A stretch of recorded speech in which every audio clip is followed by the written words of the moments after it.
이제 오늘은 이 유니버설 바이블 파노라마라는 주제로 5번째 시간이죠.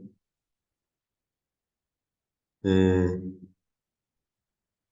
오늘, 오늘은 저희가 구약부터 신약 전체에 이렇게 흘러가고 있는 성경의 전개가 어떤 것인가. 근데 우선은 제가 크게 잡았어요. 그래서 서론이 있고, 그 다음에 1부, 2부, 그리고 결론. 그래서 구약부터 신약 전체의 성경의 전개를 이렇게 네 가지로 이렇게 구성을 했습니다. 그래서 일부 그 서론은 에덴 동산에 세워진 그 하나님의 어전에 대해서 살펴볼 거고요. 1부, 2부에서는 오늘 초점을 타락이라고 하는 개념, 타락을 어떻게 볼 것인가. 이 타락하고 아브라함의 칭의를 중점으로 오늘은 보고 다음 시간에 조금 더 다른 부분들을 같이 살펴보도록 할 것입니다. 그리고 나서 결론. 그래서 그 결론이 새하늘과 새 땅에서 이루어지는 하나님의 어전이라고 하는 것. 그러니까 서론의 서론에서 하나님께서 이루고자 하셨던 것이 결론에서 이루어지는 걸 볼 수 있죠. 자, 그럼 한번 성경의 전개를 한번 보죠. 이건 제가 시작할 때부터 보여드렸던 것이죠. 그런데 제가 여기 성소어전이라는 그런 개념을 쓰고 있는 걸 볼 수 있죠. 그래서 그냥 그 성소라는 개념이 아니고 성소어전이라고 하는 개념. 그러니까 오늘날 우리가 보통 성소 그러면 일반적으로 그냥 그 성소라고 하는 어떤 모양이라든지 그 이런 성소라는 어떤 건물이라고 표현하기는 그렇고 여하튼 성소라는 그런 그 텐트에 집착하는 경향이 있는데 사실은 본질은 그 성소가 하나님께서 이 땅에서 세우고자 하시는 어전이라고 하는 이 사실을 놓쳐서는 안 됩니다. 자, 그런데 이것이 이제 저희가 지금까지 보신 것처럼 이루어지고 진행되는 것이 어디냐라고 할 때 바로 예, 하나님의 보좌가 있고 하나님 보좌 앞에 두 카운슬러 그래서 예수 그리스도를 이사야서에서 메시아로 예언할 때 카운슬러라고 그렇게 칭하셨고 그리고 이사야서에서 성령 또한 카운슬러라고 칭하셨죠. 그래서 어떤 그 왕의 그 하나님의 어떤 대행자 혹은 하나님과 우리 사이에 어떤 중보자, 카운슬러가 굉장히 다양한 개념을 가진다고 그랬죠. 하나님과 우리 사이의 관계에서 말할 때는 카운슬러를 중보자로 우리가 그렇게 중보자로 그렇게 번역할 수 있고 하나님께서 보내셨다는 측면에서 카운슬러를 말할 때는 하나님의 대행자 혹은 하나님의 정권대사 이렇게도 볼 수 있죠. 자, 그래서 그 주변에 천군 천사들이 있는데 이제 이것이 바로 하나님 나라의 원형이죠. 하늘에 있는 하나님 나라의 원형입니다. 그러니까 전에도 잠깐 제가 언급을 했지만은 하나님 나라를 연구하고 하나님 나라에 대해서 언급을 하려면 어전 개념을 떠나면은 안 돼요. 하나님 나라의 핵심이 어디냐? 하늘에 있는 하나님 나라든 이 땅에 있는 하나님 나라든 하나님 나라의 핵심은 어전입니다. 어전이 없는 하나님 나라는 있을 수가 없어요. 그런데 전에 잠깐 제가 언급했지만은 하나님 나라에 대한 책들이 아주 제가 84년도 그때 이제 신학을 할 때 84년도부터서 하나님 나라에 대한 책들이 번역되어 나오고 굉장히 활발해졌던 것 같아요. 83년도에는 드물게 있었죠. 하나님 나라에 대한 용어도 드물게 썼고, 그리고 어쨌든 83년도에는 하나님 나라에 대한 용어, 학교에서 용어 사용이라든지 책들 번역도 그렇게 활발하지 않았는데, 84년도 넘어가면서 저희 신학생들 사이에서도 하나님 나라라는 용어를 굉장히 활발하게 쓰기 시작했고, 또 책들도 그 흐름에 맞추어서 하나님 나라에 대한 책들이 많이 번역이 됐어요. 그리고서는 뭐 지금까지 하나님 나라는 이제 보편적인 용어가 됐죠. 신학생 치고 뭐 하나님 나라 용어를 쓰지 않는 신학생이 없고, 교회에서도 이제는 뭐 하나님 나라 그런 보편 용어가 되었는데도, 그럼에도 불구하고 아쉬운 것은 하나님 나라를 말할 때 의전에 대한 개념이 많이 간과되어 있어요. 이게 굉장히 아쉽죠. 그러나 이제 앞으로 더 살펴보겠지만은 하나님 나라의 핵심은 어디냐? 의전입니다. 자, 그래서 제가 말씀드린 것처럼 하나님의 의전을 중심으로 하나님 나라가 이루어지고, 이 하나님 의전을 중심으로 하나님 나라가 이루어지는 이것이 종말에는 하나님의 창조 세계 전체가 하나님의 의전화되고, 하나님의 의전화 된다는 말은 이 창조 세계 전체가 하나님 나라화 된다는 거예요. 그래서 제가 예, 우주적 의전이라 이 말을 썼는데, 유니버설 카운슬이라고 할 수 있죠. 그래서 우주적 의전과 결국 이 우주적 의전이란 말은 창조 세계 전체가 하나님의 의전화 되는 것이고, 그러면 결국 하나님 나라화 되는 것이죠. 자, 그러면 아까 제가 서론 1부, 2부, 결론 이렇게 구약부터 신약 전체를 크게 이렇게 구분을 했어요. 그 부분을 조금 더 살펴보도록 하시죠. 여기 창세기 1장, 2장이 서론과 같습니다.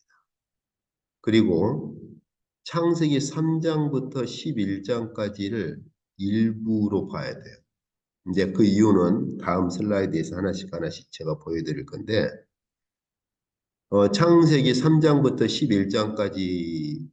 11장까지를 다시 반복하는 게 뭐냐? 2부인데 창세기 12장부터 요한계시록 20장까지.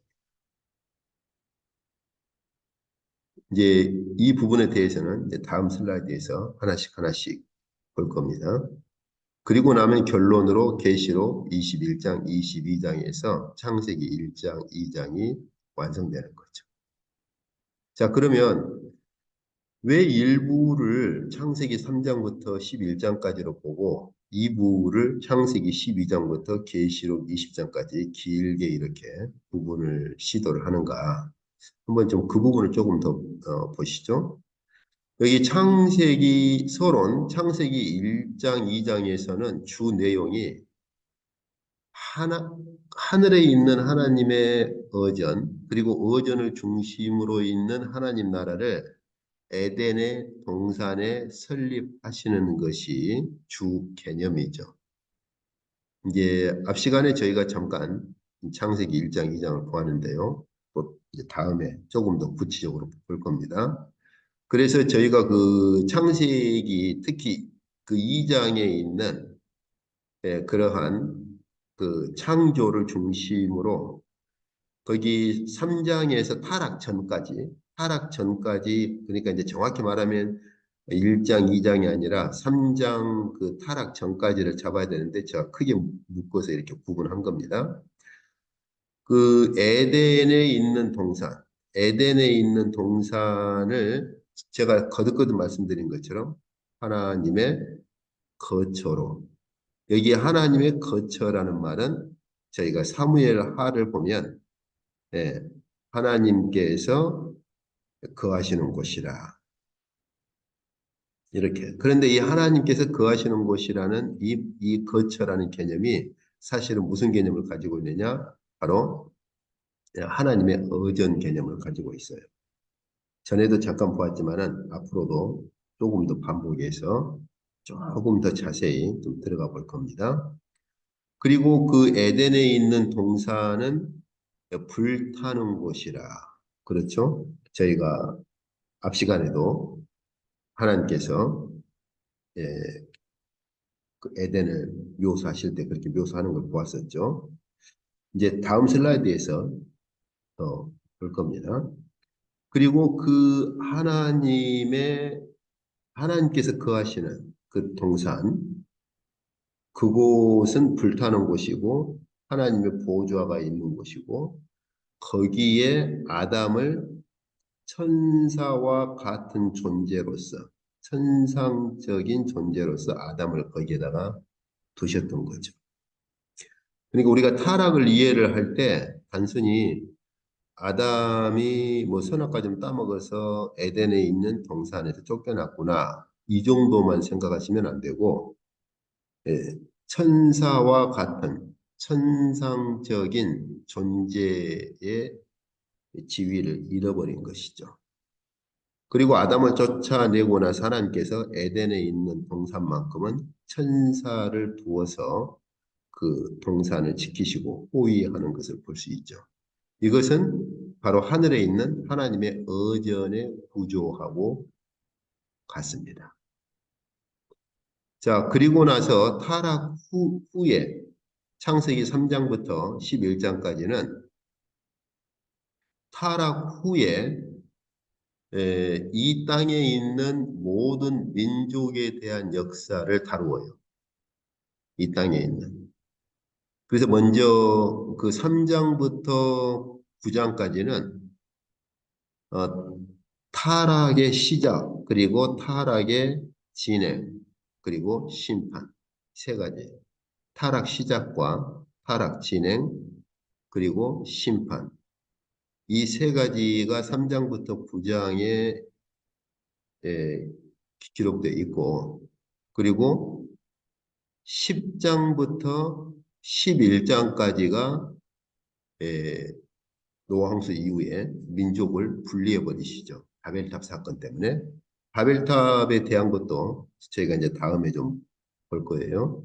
우리는 바벨탑이 너무 단편적으로 이해를 해가지고 그냥 하나의 거대한 탑으로 그렇게 이해를 하는데 그건 아니에요.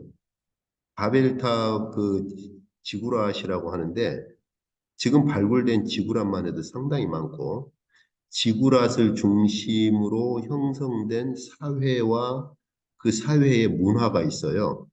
그걸 이해를 해야 됩니다. 이제 그걸 이해를 하려면 그 당시에 건축학에 대한 공부를 해야 돼요. 근데 그걸 이해를 못하니까 뭐 바벨탑 하나 이거 싼 거 가지고 무슨 하나님께서 이렇게 언어를 다 흩어버리고 이렇게까지 하시는가. 예, 그렇게 너무 단편적으로 생각하는데 바벨탑은 그 지구랏이라고 불리우는데 그 지구랏은 단순한 탑 하나 정도가 아닙니다. 어쨌든 뒤에 가서 좀 보시죠. 그래서 10장부터 11장까지는 이제 민족을 단일 민족이 아니라 흩어버리시죠. 그러니까 11장까지는 단일 민족의 타락도 단일 민족으로 진행되는 것이고 타락 진행, 심판도 단일 민족으로 진행된 것인데 바벨탑 이후에는 민족을 흩어버리심으로 이제 단일 민족이 아니고 다민족으로 이렇게 흩어지죠. 이제 그러다 보니까 창세기 12장부터서는 다민족 중에서 분리된 민족, 다민족 중에서 아브라함을 특별히 또 부르시죠. 그래서 아브라함을 불러서 흩어져 버린 모든 다민족을 위한 길을 만드시는데 첫 번째 저희가 생각해야 될 것 중 하나가 뭐냐? 칭의라는 개념입니다. 믿음으로 의롭다함을 얻는 길을 아브라함 때부터 시작을 하시죠. 그런데 이제 이것은 제가 이제 다음 슬라이드에서 성경 구절들을 볼 거예요. 이것은 사실은 분리되어 버린 민족 중에서 아브라함을 부르지만 목적은 모든 민족을 향한 것이죠. 그리고 계시록 20장까지 쭉 걸쳐서 구속 역사를 완성해 가시는 걸 볼 수 있습니다. 이 성경 구절들도 다음 슬라이드에서 또 저희가 같이 볼 겁니다. 우선 큰 주제를 잡으시고 주제의 흐름을 잡으시고 그 다음에 성경 본문들로 같이 들어가 보도록 그렇게 하시죠. 그리고 나면은 이제 마지막 결론으로 계시록 21장에서 22장 여기서 창세기에서 목표하셨던 이 목표가 여기 창세기에서 목표하셨던 이 목표가 이루어지는 것을 볼 수가 있죠. 그래서 창세기 1장, 2장의 목표가 이제 계시록 21장, 22장에서 이루어지는 걸 볼 수가 있어요. 근데 이게 뭐냐? 이게 역시 하나님의 어전의 완성입니다. 이게. 그래서 전에 계시록 제가 강의할 때도 말씀드렸지만은 이 계시록 21장, 22장에서 하늘의 거룩한 성, 새 예루살렘이라고 하는 것을 하나님께서 보여주시고 그리고 온 창조 세계가 성소화되는 그래서 새하늘과 새 땅 자체가 이제 하나님의 성소화되죠. 바로 그것을 계시록 21장, 22장에서 보여주죠. 이게 이제 결론이죠. 그러니까 창세기에 천지를 창조하실 때 하나님께서 이루고자 하셨던 그 목표가 결국 계시록에서 완성되는 거고 중간에는 1부와 2부로 구분되어서 이제 그 타락으로부터 시작되는 과정이 그렇게 그러니까 타락으로부터 시작해서 진행되는 전 과정이 1부, 2부로 구분되어서 그렇게 진행되는 걸 볼 수가 있습니다. 자, 그러면 저희가 여기 있는 성경 구절들을 구체적으로 하나씩 살펴보시죠. 자, 여기 이제 먼저 하나님의 어전이라는 개념부터 좀 살펴보시죠. 저희가 지금까지 계속해서 보았던 것들이에요. 그래서 아까 제가 말씀드렸던 것처럼 창세기 3장과 사무엘하 같은 경우는 여기서 굉장히 에덴에 있는 동산과 하나님의 성소를 굉장히 독특한 장소로 용어를 쓰신다고 그랬죠. 에덴에 있는 동산은 하나님께서 거니시는 곳이다. 그 다음에 이런 장막이나 성막, 다시 말하면 하나님의 성소를 하나님께서 다니셨다. 이렇게 번역이 되어 있는데 둘 다 하나님을 주어로 했을 때 이 두 군데 다 오직 이 두 군데만 나오는 독특한 히브리어 동사를 쓰고 있다고 했었죠. 그래서 이제 뭐 히브리 문법적으로는 이제 할라크 동사의 히트 파일이라고 하는데 제귀태를 말하는데 하나님을 주어로 해가지고 이런 동사를 거의 안 써요. 창세기하고 사무엘하 이 두 군데만 그렇게 나오는데 어떤 개념이냐? 하나님께서 거하시는 곳, 하나님께서 거하시는 곳을 묘사하는 아주 독특한 그런 동사를 써요. 그러니까 에덴에 있는 동사는 어떤 것이냐? 하나님의 거주처다. 그런데 그것처럼 장막이나 성막도 하나님의 거주처다. 그런데 이 하나님의 거주처라는 개념이 가지고 있는 배경이 뭐냐? 어전 개념이에요. 그래서 저희가 이사야서를 보시면 전에도 한번 제가 예, 저희가 함께 보았었죠. 그 성, 성전 안에 거하시는 하나님을 이사야 선지자가 보니까 보호자에 앉아 계시고 우시야 왕이 죽을 때 그때가 그 해죠. 그 해. 우시야 왕이 죽던 그 해에 이사야 선지자가 그 성전 안에 거하시는 하나님을 뵙죠. 뵙는데 보니까 하나님의 보호자가 있고 하나님의 옷자락이 이 성전에까지 가득 차 있고 천사들이 하나님을 호위하면서 거룩하다, 거룩하다, 거룩하다. 만군의 여호와여 이 찬양을 해요.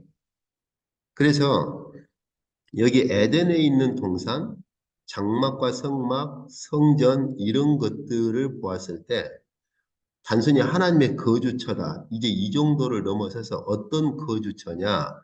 하나님의 보호자가 있는 거주처다. 그래서 그 지성소의 그 법궤 위에 천사의 형상을 그 만들어서 세우도록 한 게 뭐냐? 지성소에 천사들이 하나님을 호위하고 있는 곳이에요. 그래서 출애굽기 결론에 보면 하나님의 영광이 얼마나 강렬했던지 예, 아무도 그곳에 들어가지 못합니다.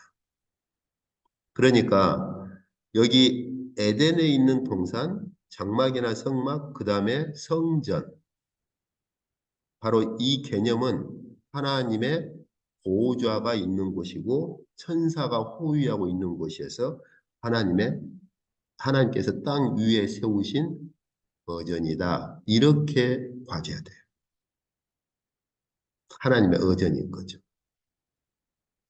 그리고 제가 그 에스겔서 앞 시간에도 봤었죠. 그래서 두로 왕한테 에스겔 선지자를 통해서 두로 왕에게 하나님께서 경고를 주시죠.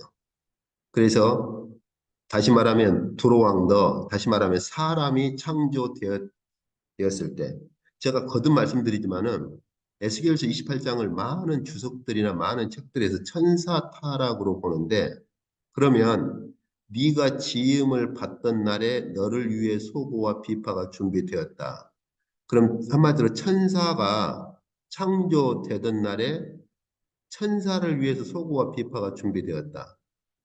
욥기서 배경을 보면은 이건 어떤 배경이죠? 사람을 창조할 때 하나님께서 욥에게 하신 말씀이죠.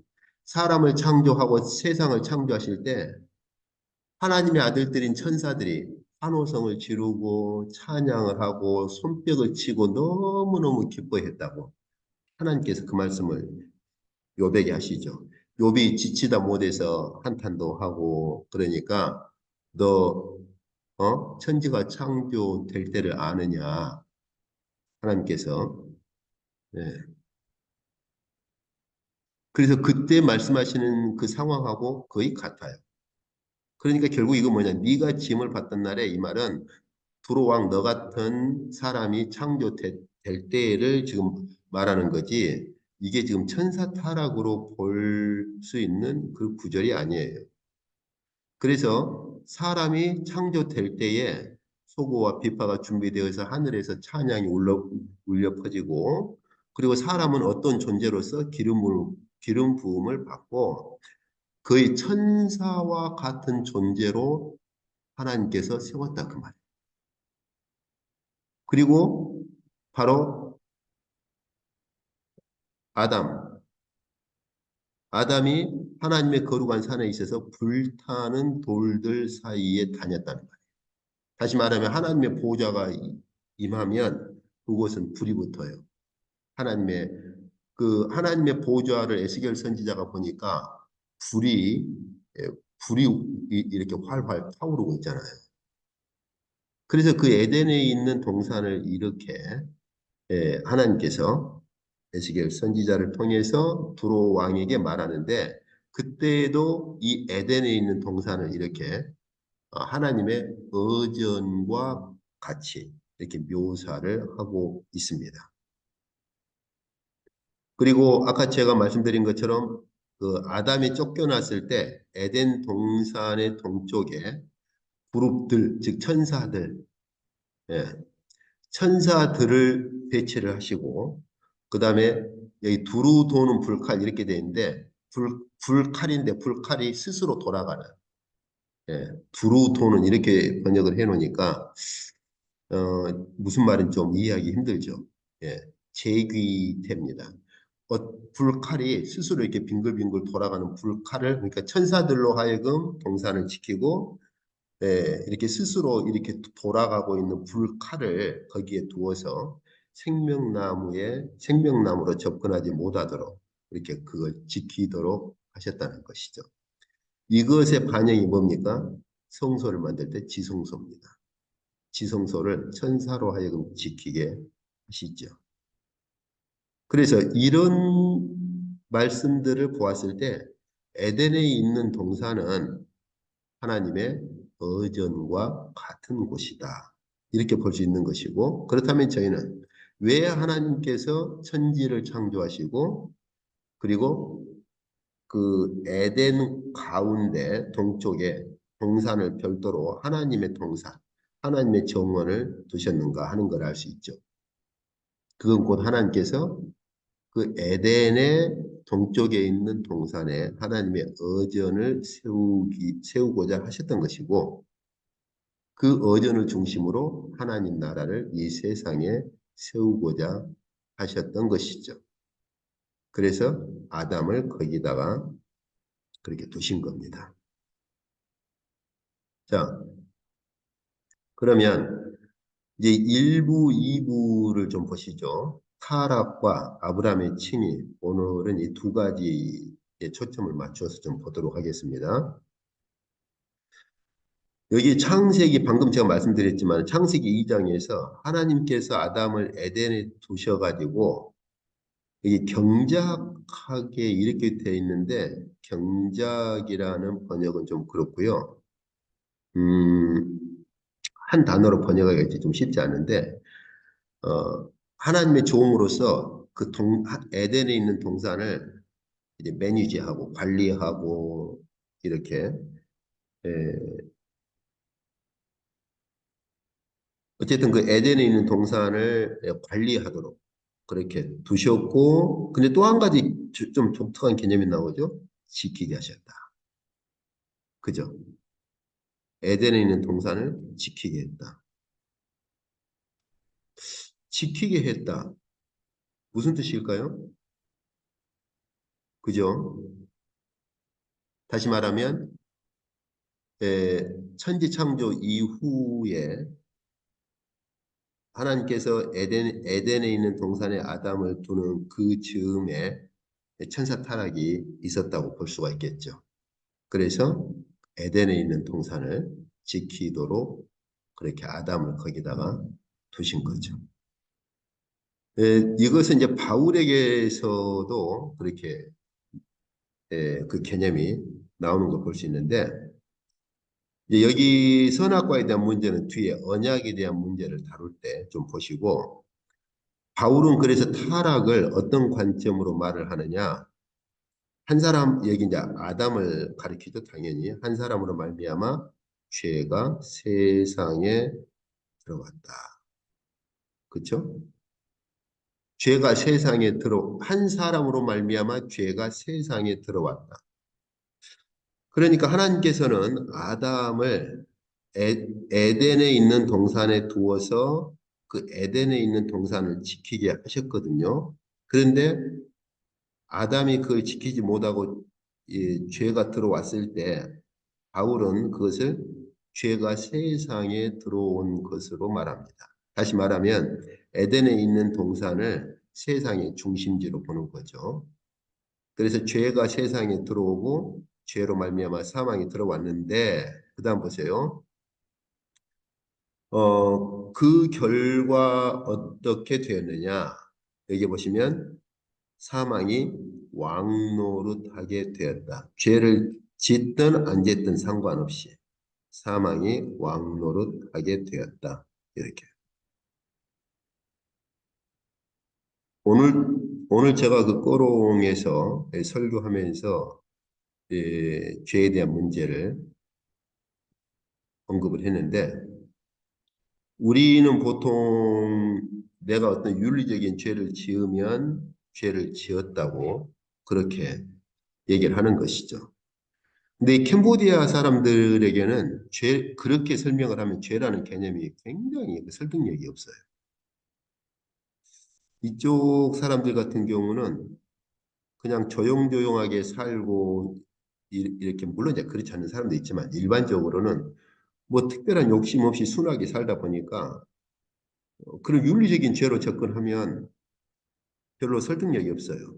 그리고 우리 개신교가 이제 원죄 개념을 많이 쓰죠. 그 유전, 유전 개념. 부모가 죄인이니까 나도 죄인이다. 이런 죄의 유전 개념을 많이 쓰는데 그건 사실은 그 개념이 잘못했단 말이 아니에요. 그러나 그 개념은 사실 어거스틴으로부터 저희 서방 교회에 들어온 개념이에요. 성경에서 그 죄의 유전을 말하는 가르침은 그 본문이 없다. 그 말이 아니고 그치만 성경에서 죄를 말할 때 이런 죄의 유전에 대한 강조는 그렇게 찾아보기가 쉽지가 않아요. 안 그런가요? 뭐 기껏 해봐야 다윗이 모친이 죄 중에 나를 잉태하였나이다. 뭐 그것에 대한 고백. 그리고 불과 몇 구절 빼고는 죄의 유전, 부모가 죄인이어서 그 죄가 내게로 이렇게 에, 물려받았다. 그래서 난 죄인이다. 죄의 유전을 말하는 본문을 찾기에는 쉽지가 않습니다. 신학으로, 신학으로 존재하죠, 신학으로. 그렇다고 제가 거듭 말씀드리지만 이게 잘못됐다. 그 말이 아니에요. 당연히 죄의 유전에 대한 가르침은 성경에 있는데 제 말은 생각보다는 그렇게 강조가 되지 않는다 그 말이에요.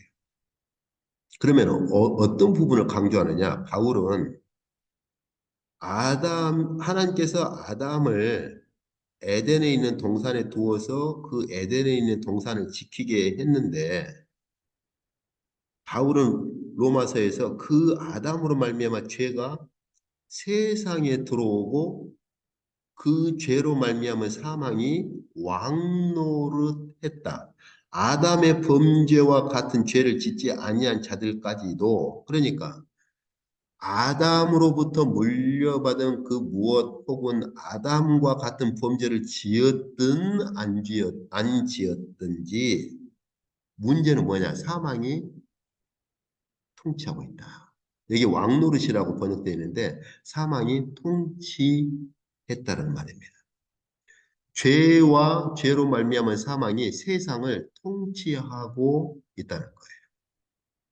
바울은 로마서만이 아니라 에베소서에서도 그래서 공중의 권세를 잡은 자 이렇게 예, 묘사를 하고 있고 골로새서 같은 경우는 권세 예수 그리스도께서 십자가로 권세를 패해버리셨다라고 할 때 그 세상의 통치권을 움켜쥐고 있는 어떤 세력, 권세로 말을 합니다. 그래서 오늘 제가 그 설교할 때에도 당신들이 이런 죄를 지었으니까 죄인 아니냐. 물론 그 지적을 제가 회피하거나 그러진 않아요. 그런 부분도 언급을 하는데 저는 강조를 어디에다 주느냐. 결국은 우리가 다 죽지 않느냐 그 말이에요.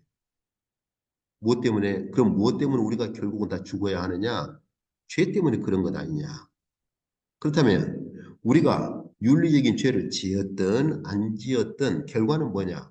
우리가 다 죄 아래 있는 것 아니냐? 우리가 이 죄로부터 벗어나면 우리는 죽음으로부터 죽음을 넘어서서 부활의 생명을 얻는 것이다. 그러니까 윤리적인 죄 몇 가지로 죄를 접근하면은 상당히 한계가 많고 바울은 또 그렇게 접근 안 합니다. 지금 로마서에서 볼 수 있는 것처럼 바울은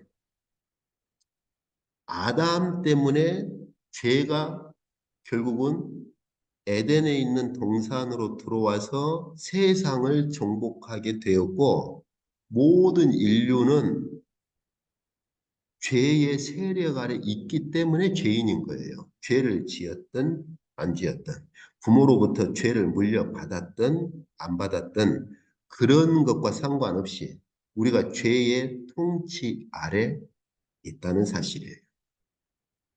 그리고 그것 때문에 우리에게 사망이 오는 것이고 바울은 죄 문제를 이렇게 말을 합니다. 그래서 6장에서는 조금 더 구체적으로 너희가 사탄의 종으로 순종하지 않느냐. 더 구체적으로 말해요.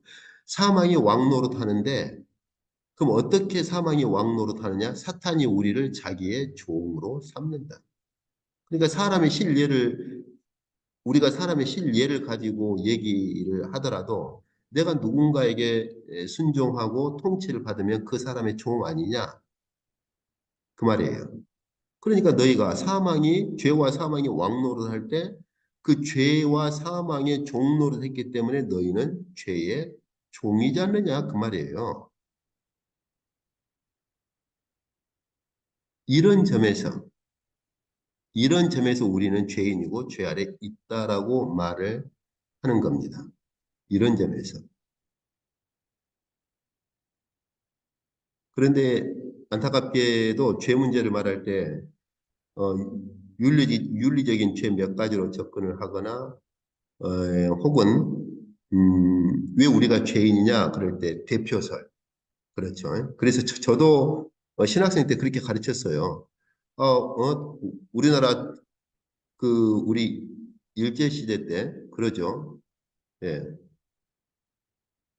대표자가 우리나라 대표자가 일본에 굴복하면 우리도 다 그렇게 예, 식민지로 그렇게 들어가는 것 아니냐. 아담이 우리의 대표자고 그렇기 때문에 아담이 죄인이기 때문에 우리도 다 죄인이다.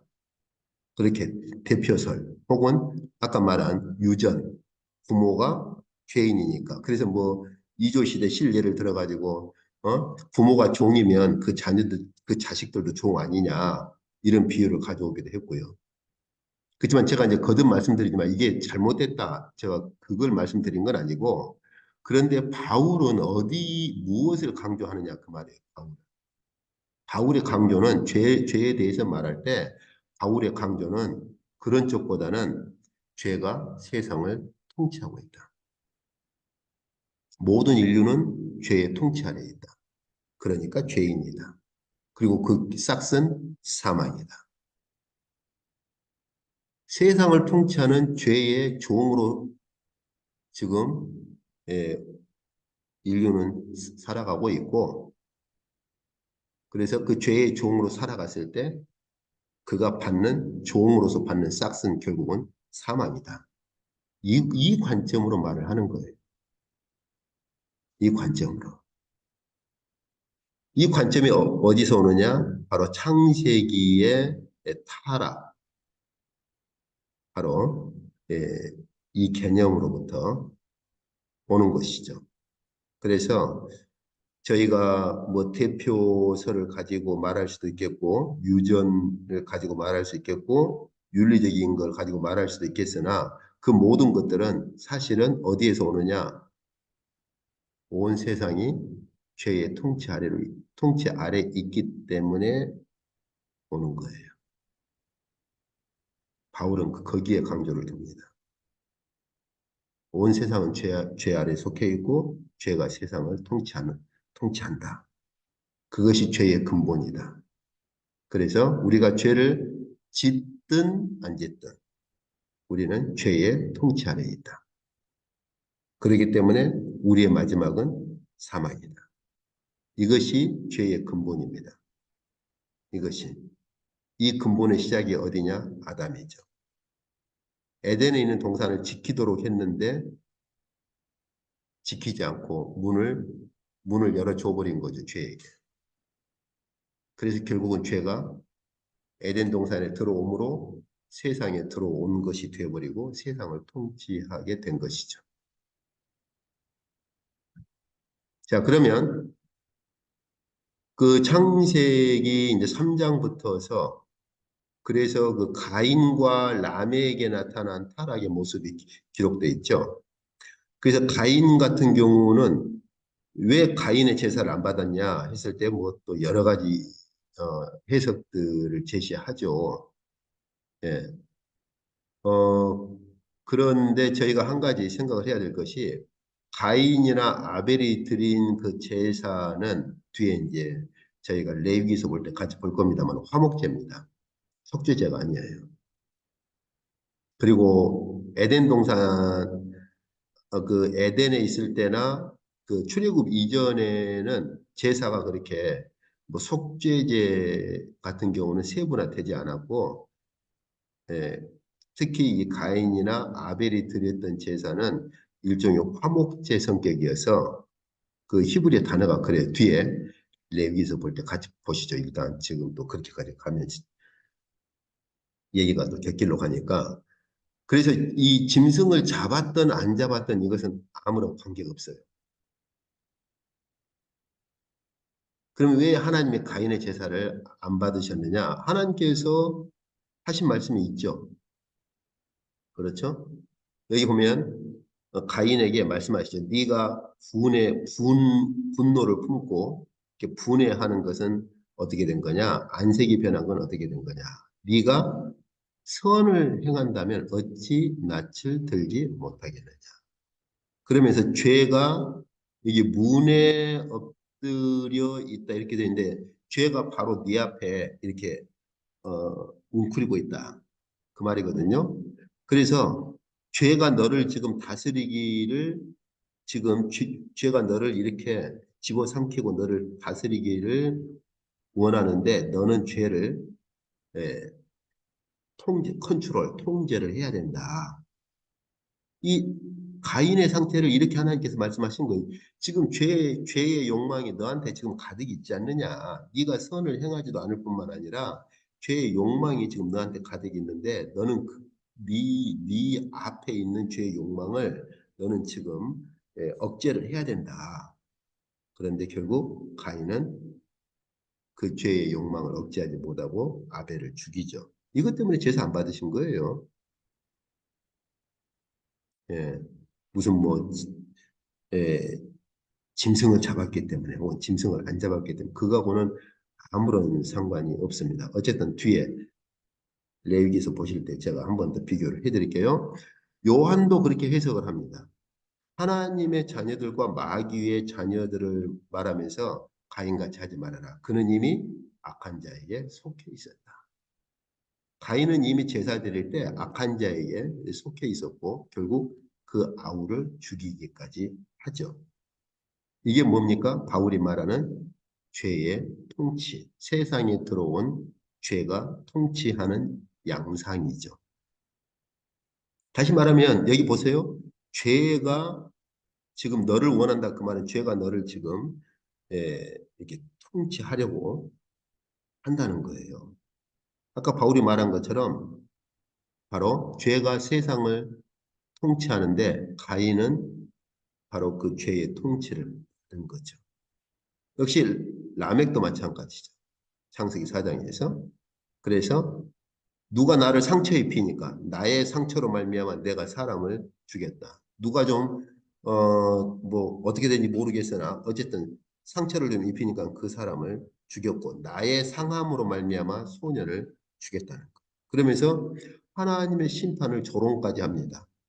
가인을 죽인 자는 7배나 벌을 받을 것이다. 하나님께서 가인을 그렇게 예, 그 가인을 죽이지 못하도록 그렇게 했는데 자기를 위해서는 라멕 자기를 위해서는 77배일 것이다. 이렇게 하나님의 이러한 심판과 하나님에 대한 이러한 그 가인에 대한 하나님의 이러한 심판을 비롯해서 심판 중에서도 가인을 보호하는 이것을 이렇게 조롱하고 있는 거예요. 이렇게까지 죄의 통치가 이런 가인이나 라멕에 의해서 이렇게 이루어지는 것을 볼 수 있는데 더 이제 마지막 절정이 어디입니까? 노아 때죠. 여기 노아 창세기 6장에서 이 6장 본문은 저희가 주목해야 될 부분들이 몇 가지 있는데 하나는 하나님의 아들들이라고 하는 거예요. 그래서 여기 보시면은 저도 참 그 신학할 때 아주 이 하나님의 아들들 해석 가지고 굉장히 씨름들을 많이 신학생들 간에 씨름들을 많이 했죠. 뭐 어떤 학자들은 뭐 하나님의 아들들이 뭐 천사를 말한다 이렇게도 말하고 있고 어떤 경우는 뭐 경건한 후손들이다 이렇게도 말하는 경우가 있고 근데 전에 제가 한국 갔을 때 잠깐 서점에 들러서 그때 어떤 분이 좀 보자고 해가지고 서점에 갔을 때 좀 들러서 보니까 아직도 이 하나님의 아들들을 천사로 말하는 그러한 견해를 가지고 있는 책들이 한국에 아직도 소개되고 있는 걸 보고 한숨을 좀 쉬었어요. 지금은 지금은 이렇게 말하는 그 견해들의 책들을 굳이 번역할 필요가 없는데 자 보세요. 여기 주님께서 어떻게 말씀하시죠? 노아가 방주에 들어가던 날까지 사람들이 먹고 마시고 장가들고 시집갔다. 즉 사람들의 일상적인 삶을 노아 때의 모습을 말씀하실 때 사람들의 일상적인 삶을 말합니다. 여기 보면 사람들이 먹고 마시고 시집가고 장가갔다. 이 여기서 뭐 먹고 마시고 시집가고 장가간 것이 뭐 큰 뭐 죄입니까? 그죠? 근데 여기 보면은 창세기 6장 보면 사람들이 자기들이 좋아하는 모든 여자를 아내로 삼았어요. 그죠? 바로 이러한 그 당시에 시집가고 장가가는 것들에 대한 배경을 창세기 6장 보면은 자기들이 마음에 끌리는 모든 여자를 아내로 삼을 정도로 이렇게 예, 방탕한. 그리고 베드로 사도도 어떻게 이해를 합니까? 여기 하나님의 심판을 받은 영혼들을 말할 때 노아의 날 방주를 준비할 동안 하나님이 참고 기다리실 때에 하나님의 그 노아를 통해 보여주시는 그 하나님의 그 계시와 말씀을 복종하지 아니하던 자들이다. 이렇게 천사 개념 아무 노아 이 베드로 사도도 천사 개념을 도입 안 하고 주님께서도 천사 개념 도입을 안 해요. 예. 그다음에 이 베드로 후서에서도 경건하지 아니한 자들의 세상이라. 다시 말하면 천사 개념을 역시 도입하지 않습니다. 이렇게. 그런데 창세기 6장만 가지고 이 단어를 가지고 하나님의 아들들이 천사를 말한다. 이렇게 주장하는 건 주님께서 말씀하신 해석이 더 정확하겠습니까? 현대 그런 그쪽 노선에 있는 학자들의 견해가 더 정확하겠습니까? 베드로 사도의 이해가 더 정확하겠어요? 아니면은 그런 노선에 서 있는 그런 학자들의 그런 해석이 더 정확하겠어요? 뭐 어렵게 생각할 필요 없어요. 여기 하나님의 아들들은 보통 그 당시 일반적으로 우리 개혁교에서 말하듯이 하나님의 아들들, 사람의 딸들을 이렇게 대조하는 것은 그냥 경건한 후손들인데 사람의 딸들로 이 대조를 해서 그렇게 타락하는 것을 가지고 얘기를 하죠. 그런데 이제 더 중요한 것은 보세요. 여호와께서 이르시되 나의 영이 영원히 누구와 사람과 함께하지 않겠다. 어떤 천사들이 개입될 만한 구절이 전혀 없고 더 중요한 것은 사람과 함께하지 않겠다 이렇게 번역되어 있는데 이 말은 부득이하게 좀 히브리어 본문을 볼 필요가 있어요. 로라고 하는 것은 부정어입니다. 뭐뭐 하지 않겠다. 야돈, 이 야돈이라는 히브리어는 비인에서 온 건데요. 이건 함께하다 그런 뜻이 아니에요. 판단하고 심판하고 재판할 때 쓰는 히브리어 동사입니다. 그래서 디인이라는 히브리어가 쓰인 구약의 구절들 보면은 주로 심판, 재판하는 문맥에서 쓰여요. 다시 말하면 하나님의 영께서 더 이상은 사람들을 판단하거나 혹은 잘못했을 때 이렇게 심판도 하고 이러한 것을 이제는 더 이상 안 하겠다는 거예요. 왜요? 그들이 여기 바자르라고 하는 것, 육신이 되었다. 이 말은 일반적으로 성령의 사역과 관련해서 이 바사르라고 하는 것은 이제 그리스에서 이제 사르스라고 하는데 일반적으로 그냥 일반적인 몸을 가리키기도 합니다. 그런데 성령과 관계해서 바사르를 쓸 때는 성령의 통치를 거절하는 그러한 육체적 본성을 말할 때 이 바사르를 써요. 그러니까 이 육신으로 번역해서는 안 되고 하나님의 성령께서 더 이상은 사람들을 판단하거나 심판하거나 이렇게 에, 그 뭐죠 잘못했을 때 책망하거나 그러지 않겠다는 거죠. 왜요? 노아 당시의 사람들이 어떻게 돼버렸어요? 성령의 통치나 성령의 다스림을 거절하는 완전히 옛 본성에 사로잡혀 버렸다는 거죠. 옛 본성이 돼버렸다는 말이에요. 그래서 그냥 내버려 두겠다는 거죠. 그러니까 5절 보면은 어느 정도가 됩니까? 사람의 죄악이 세상에 가득하고 그들의 마음으로 생각하는 모든 계획이 항상 악할 정도예요. 그들이 마음으로 어떤 걸 계획하고 생각하는 것들이 항상 악할 정도가 되어 버리니까 더 이상 성령의 통치를 거절하고 성령의 통치를 거절하는 그런 에, 이런 육체, 육신 뭐라고 번역해야 할지 모르겠어요.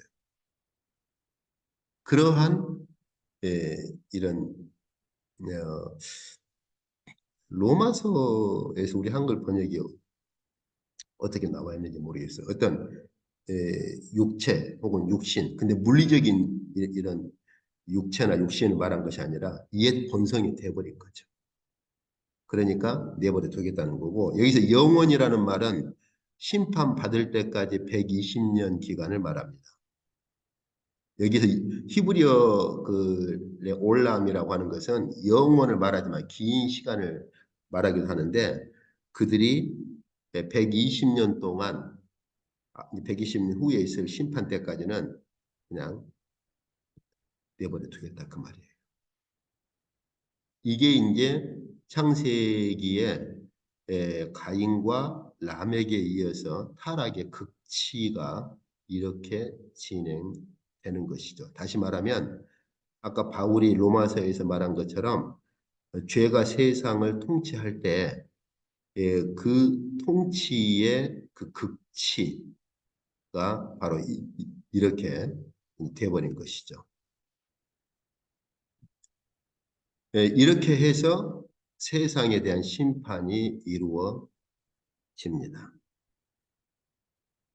어쨌든 이 본문 잘 이해를 하셔야 돼요. 이 정도까지 가버렸어요. 이제는 하나님께서 하나님의 성령을 거두어 버리시는 그 정도까지 가버린 거죠. 이게 어디에 나오느냐? 서신서에 보면 종말의 때에도 그럽니다. 종말의 때에도 그래요. 그래서 창세기 6장은 종말의 때와 거의 이렇게 상응하는 그러한 모습, 그러한 특성을 가지고 있다고 볼 수 있어요. 자, 그러면 칭의라는 측면을 한번 좀 보실까요? 여기 창세기 12장에서 바벨탑은 제가 다음에 다룬다고 그랬죠. 바벨탑 이후에 민족을 흩어버리시는데 그 흩어버리신 민족 중에서 아브라함을 선택해서 부르십니다.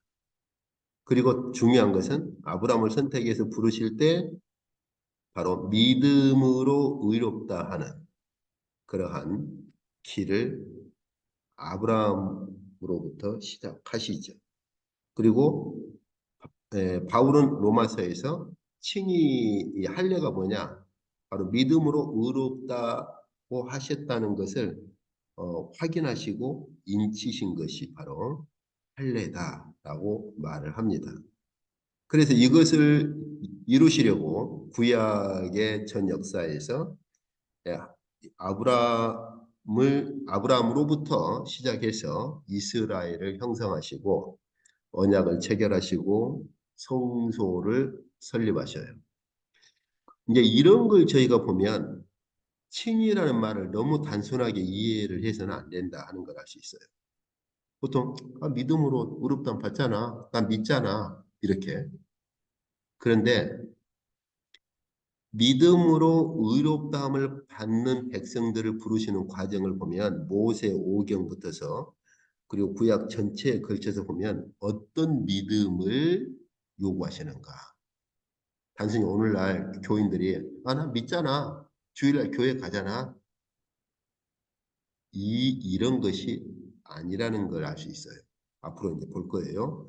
그래서 이 의롭다고 인정해 주시는 이 믿음의 백성을 이루시기 위해서 이스라엘을 형성하시고 언약을 체결하시고 성소를 설립하시는데 이것은 저희가 앞 시간에 본 것처럼 신약에도 역시 같은 패턴을 가지고 있습니다. 그러니까 칭이라고 하는 걸 너무 단순하게 그렇게 이해를 하실 것이 아니에요. 그래서 신약에서는 바울은 갈라디아서에서 저희가 앞 시간에 보았죠. 왜 하나님께서 아브라함으로부터 믿음으로 의롭다 하는 이 길을 시작하셨느냐? 하나님께서 이방을 믿음으로 의롭다 하실 것을 믿음으로 칭이라고 믿음으로 말미암아 칭이라고 하는 것을 세우실 것을 미리 정하시고서 아브라함에게 준비를 하신 것이다 하는 것이죠. 그래서 바로 성경이 이것을 말하고 있다. 이렇게. 그래서 이방인을 믿음으로 말미암아 의롭다고 그렇게 정하실 것. 이 길을 이미 아브라함 때부터 시작하셨다는 거죠. 이렇게. 그러면 이제 그 질문을 할 수 있죠. 그럼 이스라엘은 뭐냐? 그러죠? 예. 아브라함에게 이 길을 세우신 것은 이방인을 위한 것이었다. 그럼 이스라엘은 뭐냐? 바울도 똑같은 고민을 해요. 예. 근데 이제 로마서를 보시면은 이스라엘은 불순종함으로 꺾여진 것이다. 그리고 제가 앞 시간에 표현한 것처럼 이스라엘, 구약의 이스라엘 역사는 삽입된 역사예요. 아브라함을 통해서 세우신 근본적인 목표는 어디냐? 이방인입니다. 이스라엘 역사는 삽입된 역사예요. 그러나 그럼 이스라엘이 이제 필요 없느냐? 하나님의 부르심은 후회하심이 없어서 이방인의 충만한 수가 차면 이스라엘을 다시 부르십니다. 그것을 바울은 로마서에서 하나님의 비밀이라고 말을 하는 거예요. 그건 이제 뒤에 그 본문 들어갈 때 조금 더 자세히 보도록 하시죠. 자, 그래서 저희가 그 앞 시간에 보았던 것처럼 그래서 여기 출애굽기 그 아브라함으로부터 시작된 것을 이제 출애굽기에서부터 이루기 시작하시죠. 이게 이제 이 출애굽기를 더 세부적으로 이렇게 기록한 게 레위기, 민수기, 신명기라고 했었죠. 이건 앞 시간에 이미 보았었죠. 그죠? 그래서 이 출애굽기에서는 예루살렘 성전을 향한 성소를 설립하고 언약을 체결하는데 바로 그 레위기서는 출애굽기 언약의 제사법을 구체화하죠. 레위기 한번 읽어보세요. 출애굽기 중간중간에 그 제사법들이나 그 이웃 간의 그러한 율법을 지켜야 하는 것들 그런 것들 다양하게 출애굽기 중간중간에 있는데 그것들을 더 자세하게 그리고 체계적으로 기록한 게 레위기서고요. 이제 민수기서 같은 경우는 그 성소를 중심으로 어떻게 가나안 땅을 향해서 나아갈 때 성소를 중심으로 어떻게 조직이 되고 이스라엘 백성을 어떻게 형성할 것인가 이제 이런 것들을 자세히 말하고 있죠. 이건 이제 앞 시간에 저희가 보았었죠. 그래서 앞 시간에 본 것처럼 이 모세 오경에 있는 이 주 개념들이 신약에서 이렇게 다시 그대로 반복되는 걸 볼 수 있죠. 그래서 제가 2부를 창세기 12장부터 계시록 19장까지 20장까지 그렇게 잡은 이유가 예, 창세기 12장부터 계시록 20장까지가 특히 모세 오경을 중심으로 신약에서 이렇게 전개가 돼요. 그리고 마지막 그 계시록 21장, 22장에서는 바로 완성이 이 창세기 1장, 2장에서 목표하셨던 그 완성이 요한계시록 21장, 22장에서 이렇게 이루어지는 걸 볼 수가 있죠. 그래서 제가 분류를 서론, 그다음에 일부는 창세기 3장에서 11장까지, 그리고 2부가 창세기 12장부터 계시록 20장까지. 그리고 그 결론이 계시록 21장, 22장은 창세기에 있는 그러한 그 하나님의 목표가 완성되는 걸 볼 수 있죠. 그렇다면 저희가 서론과 결론을 빼면 구약과 신약 성경 전체는 크게 두 파트로 구분할 수 있겠죠. 물론 구약과 신약 그렇게 할 수도 있겠으나 창세기 3장에서 11장까지는 모든 민족에 대한 타락 이후에 타락 이후에 모든 민족들이 어떻게 진행되고 그다음 마지막 심판이 어떻게 되는가, 이것이 재반복되는 게 창세기 12장부터 계시록 20장까지예요. 창세기 3장부터 11장까지가 반복되는 게 창세기 12장부터 계시록 20장까지예요. 재반복입니다. 그래서 창세기 그 노아의 홍수를 항상 사도들은 종말의 심판으로, 주께서도 아까 그렇게 말씀하셨죠. 주님 재림하실 때의 상황으로, 사도들도 노아 때의 상황을 주님 재림하실 때 마지막 심판의 상황으로 그렇게 교회에 가르치고 있는 것이에요. 그러니까 분량은 차이가 많이 나지만 창세기 3장부터 11장까지를 한 묶음으로 보셔야 되고, 창세기 12장부터 계시록 20장까지가 창세기 3장부터 11장까지 일부를 확대한 역사로 그렇게 볼 수가 있는 겁니다. 자, 이제 새 하늘과 새 땅에서 이루어지는 하나님의 의전이라는 개념을 마지막으로 한번 보시죠. 여기 그 계시록 11장에서 일곱째 천사가 나팔을 분다. 그러면 일곱째 천사가 나팔을 불면은 뭐가 등장하죠? 일곱 대접. 그죠? 바벨론 심판에 대한 마지막 일곱 대접이 등장하죠.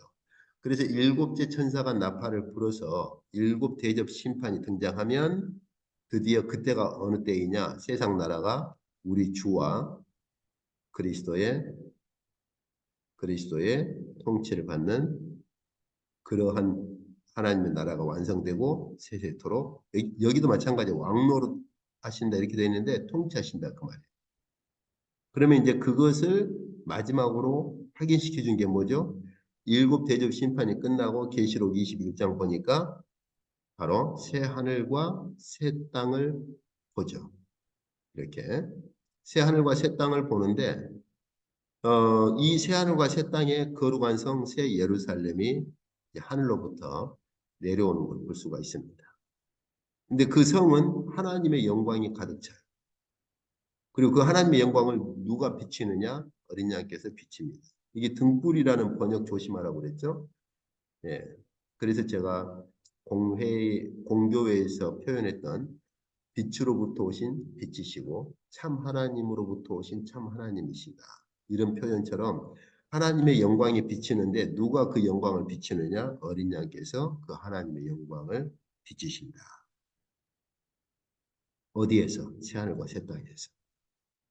그리고 모든 만국이 그 하나님의 영광과 그 영광을 비추시는 어린 양의 빛 가운데로 모든 민족이 결국은 들어오므로 세상 나라가 바로 주와 그리고 그리스도의 그러한 통치 아래로 그의 나라가 되는 것이죠. 그리고 바로 그곳에는 뭐가 있어요? 하나님과 어린 양의 보좌가 있어서 그 보좌로부터 생명수가 흘러나옵니다. 그리고 결국 그 새하늘과 새 땅으로 들어간 자들, 그러한 자들이 여기서 그들이 이렇게 되어 있죠. 새하늘과 새 땅으로 들어간 자들이 세세토록 하나님과 예수 그리스도와 더불어 왕노릇하고 통치를 하는 것이죠. 이게 뭡니까? 바로 새하늘과 새 땅에서 이루어지는 우주적 하나님의 의전이 되는 것이죠. 그때가 되면 하늘과 땅의 구분이 없어져 버려요. 새하늘과 새 땅이 되고 더 이상 하늘과 땅의 구분이 없어지고 하나님의 의전이 이제는 우주적인 하나님의 의전이 이루어지고 우주적인 하나님의 의전이 이루어진다는 말은 하나님 나라가 우주적 하나님의 나라가 이루어진다. 이렇게 볼 수 있는 것이죠. 그럼 결국 하나님께서 천지를 창조하실 때 에덴에 있는 동산에서 이루고자 하셨던 하나님의 그러한 원하심, 하나님의 목표가 마지막 종말에는 우주적 하나님의 의전이 새하늘과 새 땅의 가운데 있게 되고 바로 그 우주적 의전이 바로 거룩한 성 새 예루살렘의 중심하고 새하늘과 새 땅 전체가 바로 하나님의 그러한 우주적 의전으로 그렇게 변하는 것이죠. 그렇게 되는 거예요. 그래서 결국에는 바로 우주적 하나님의 의전이 이루어지고 우주적 하나님의 나라가 이루어집니다. 이것이 성경 전체의 흐름이라고 볼 수가 있겠죠. 오늘 이쪽까지 하도록 하겠습니다.